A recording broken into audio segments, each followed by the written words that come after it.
Bismillahirrahmanirrahim. Lecture number 29, ECO 401, Macroeconomic Data and National Income Accounting. Continuation.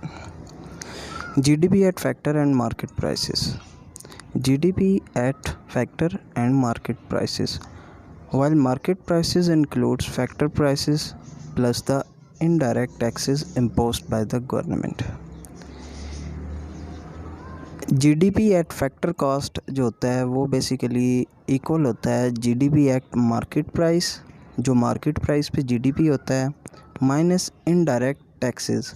इसका मतलब ये होता है कि जब मार्केट प्राइस हो, जो फैक्टर प्राइस है, ये वो वाली फैक्टर कॉस्ट वो वाली कॉस्ट होती है जब प्रोडक्ट जो है वो कंपनी से फर्म से आउट होता है, लेकिन मार्केट के अंदर जाकर उसके ऊपर कुछ इनडायरेक्ट टैक्सेस ऐड हो जाते हैं, जैसे कि गवर्नमेंट अपना टैक्स, सेल्स टैक्स ऐड कर देती है, और उसके अलावा जो शख्स उसको बेच रहे हैं वो अपना टैक्स ऐड कर देते हैं।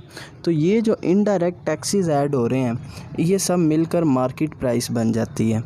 ठीक है, तो जीडीपी एट फैक्टर कॉस्ट जो होगा वो इक्वल होगा GDP at market price minus indirect taxes. ठीक हो गया। इसके बाद आ जाता है NDP, net domestic product. Net domestic product is obtained by subtracting depreciation from GDP.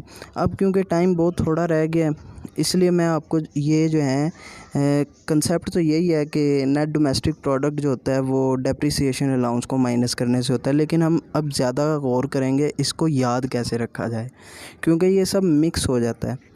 तो इसलिए मैंने जो फार्मूला बनाया है अपने जहन में उसको याद रखने का वो ये है कि जब बात आ जाए नेट की जब भी बात आ जाए, यानी कि नेट डोमेस्टिक प्रोडक्ट या फिर नेट नेशनल प्रोडक्ट, तो हमने सबसे पहले देखना है कि नेट आ रहा है, इसका मतलब कुछ ना कुछ माइनस ज़रूर हो रहा है।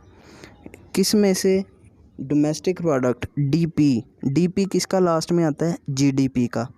ठीक है, तो NDP is equal to GDP. ठीक हो गया, माइनस डेप्रिसिएशन अलाउंस। जब भी नेट का बात आ जाए, नेट की बात आ जाए तो माइनस डेप्रिसिएशन अलाउंस हम कर देंगे। डीपी आ रहा है तो जीडीपी में से, और उसके अलावा एनपी आ रहा है तो जीएनपी में से कर देंगे। ठीक है, इसके बाद आ जाता है डेप्रिसिएशन अलाउंस होता कौन सा है? डेप्रिसिएशन है क्या?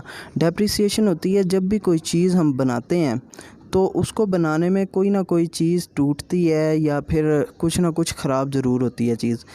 जैसे कि कहावत इसके अंदर दी गई है कि कोई भी ऐसी गाड़ी नहीं है जो कि बने बग़ैर किसी रेंच या सॉकेट के टूटे हुए, यानी कि कुछ ना कुछ लाजमी टूटता है, रेंच सॉकेट वगैरह, तो कोई चीज़ तैयार होती है। तो वो बेसिकली डेप्रिसिएशन प्राइस होती है या डेप्रिसिएशन अलाउंस होता है। जीएनपी क्या होता है? जीएनपी बेसिकली होता है कि ग्रॉस नेशनल प्रोडक्ट, यानी कि जीडीपी तो होता है जो कि आपकी कंट्री के अंदर जो इनकम है वो जीडीपी कहलाती है, लेकिन जीएनपी होता है जो मुल्क के लोग हैं, आपके पाकिस्तानी शहरी हैं लेकिन कंट्री से बाहर हैं, वो भी तो कुछ ना कुछ बना रहे हैं, कुछ ना कुछ कमा रहे हैं, जो कि कंट्री के बाहर से आपको अब्रॉड से इनकम आ रही है, इनकम वो बंदे बना रहे हैं। Net factor income from abroad वो बेसिकली ऐड हो जाए जीडीपी में तो वो जीएनपी कहलाता है। ग्रॉस नेशनल प्रोडक्ट, इसके ऊपर ज़ोर देनी है। नेशनल, डोमेस्टिक का मतलब होता है डोमेस्टिक लेवल, यानी कि घर, डोमेस्टिक, और नेशनल का मतलब एज अ होल, नेशनल, तो ये हमारा नेट फैक्टर भी इसके अंदर शामिल हो जाएगा। एनएनपी बेसिकली नेट आ गया, फिर इसमें नेट नेशनल प्रोडक्ट, यानी कि नेट का मतलब है कुछ ना कुछ डेप्रिसिएशन माइनस होगी इसमें से। किस में से? एनपी किसके लास्ट में आ रहा है? जीएनपी में से, तो GNP minus depreciation allowance. National income हमारी होती है NNP is often refers to as national income, यानी कि नेट नेशनल प्रोडक्ट जो है वही बेसिकली नेशनल इनकम कहलाती है। उसके बाद हमारे पास आ जाता है national income and gross domestic product. National income होती है total income earned by citizen of national economy, ठीक है, नेशनल इकोनॉमी से resulting from their ownership of their. जो इनकम हमारे पास आ रही है वो इकोनॉमी से, वो नेशनल इनकम होगी, और जो हम प्रोडक्ट वगैरह फाइनल प्रोडक्ट गुड्स तैयार करके हम मार्केट में दे रहे हैं, एक पॉलिटिकल बाउंड्री में जो फाइनल प्रोडक्ट तैयार हो रहा है वो बेसिकली जीडीपी होता है, ठीक है। रियल जीडीपी क्या होता है? Real GDP is the total market value measured in constant price of all goods and services produce with in the political boundary. यानी कि जो कांस्टेंट प्राइस के ऊपर बात करनी है हमने, प्राइस पे, प्राइस कांस्टेंट रखनी है जो कि जिस टाइम पे वो चीज़ हम प्रोड्यूस कर रहे हैं। यानी कि अगर हमने एक गाड़ी वगैरह प्रोड्यूस की है 2010 में, तो उस गाड़ी की क्या कीमत थी? 5 लाख, लेट्स सपोज। तो 2011 में उसकी कीमत 6 लाख हो गई। लेकिन जब हम बात करेंगे जीडीपी की, तो जब वो प्रोड्यूस हुई है तो 5 लाख, तो 5 लाख ही हमने जीडीपी में काउंट करना है, 6 लाख नहीं काउंट करना। नॉमिनल जीडीपी में जितनी उसके अंदर हमारे पास चेंजिंग आई है, जितनी प्राइस बढ़ी है, वो प्राइस जो 2011 में 6 लाख थी उस गाड़ी की, तो 2010 टू 2011 का अगर नॉमिनल जीडीपी देखें तो उसको हम कहेंगे 6 लाख। लेकिन वो जो रियल जीडीपी है वो 5 लाख ही होगा। उसमें से हमारा जितना भी वो उसके ऊपर महंगाई बढ़ी है वो सारी माइनस कर देंगे। ये रियल और नॉमिनल जीडीपी है basically. Price deflector, price deflector होता है कि process of converting nominal GDP into real GDP is known as price deflection. A price index calculated as the ratio nominal gross product to real gross product, ठीक है। GDP price index, जो price index इसका कैसे निकाला जा सकता है? Nominal GDP को रियल जीडीपी पे डिवाइड कर देंगे, ठीक है। इसके बाद ये एक फार्मूला है जिसको आप ज़हन नशीन कर लें, तो ये कंप्लीट ठीक हो गया। Real GDP year A is equal to nominal GDP year A into price index base year divided by price index year A, ठीक है। ये फार्मूला है, इस पे क्वेश्चन आ सकता है। ये वही फार्मूले को इन्होंने सॉल्व किया है, ये एग्जांपल दी गई है, उसको सॉल्व किया हुआ है। Per capita GDP, per capita GDP क्या होता है? Per capita GDP is simply the total GDP of the economy divided by the number of people. यानी कि जो आपकी जीडीपी करंटली चल रही है और आपकी पॉपुलेशन कितनी है, उस पॉपुलेशन पे डिवाइड कर दिया जाए उस जीडीपी को, तो पर कैपिटा, पर बंदे के हिसाब से जीडीपी निकल आएगी। Per capita income, personal income and disposable income.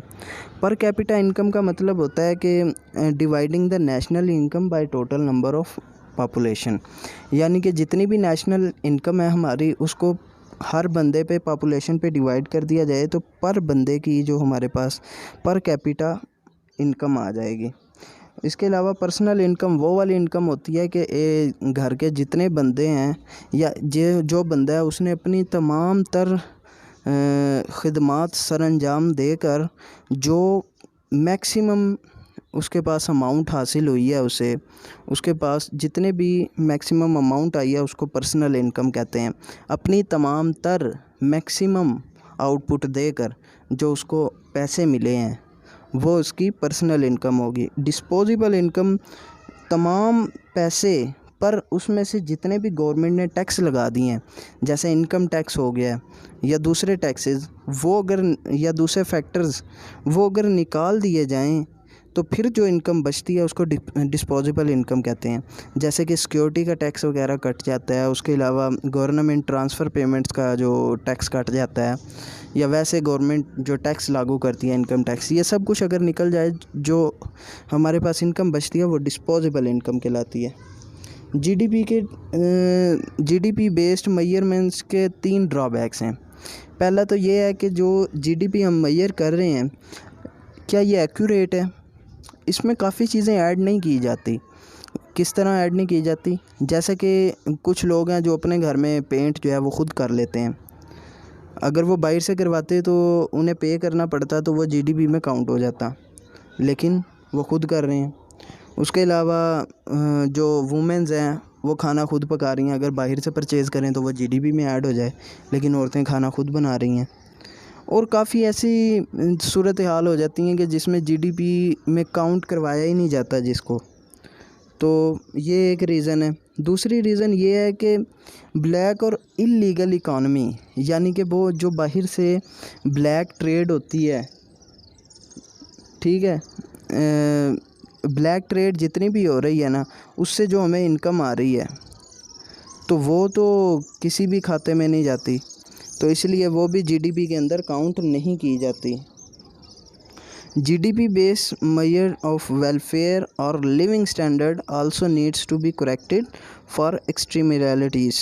For example, if country's GDP is growing at very fast rate but this is at the cost of rising environmental pollution, यानी कि इसके अंदर वो बात ये करना चाह रहा है कि जब GDP हमारी इतनी तेज़ी से बढ़ रही हो, फैक्ट्री बहुत ज़्यादा लग जाएं, लेकिन उससे नुकसान ये हो रहा हो कि पोल्यूशन फैल रही हो, जो लिविंग स्टैंडर्ड है वो ख़राब हो रहा हो, तो वो तो फिर बेहतर जीडीपी ना हुई।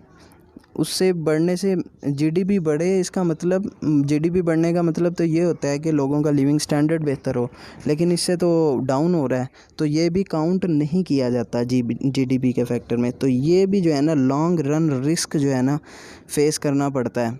तो ये ड्रॉबैक्स हैं जीडीपी मेजरमेंट्स के, ये बहुत इंपॉर्टेंट है। पेपर में हो सकता है आपके पास ये आ जाए 5 या 10 मार्क्स का।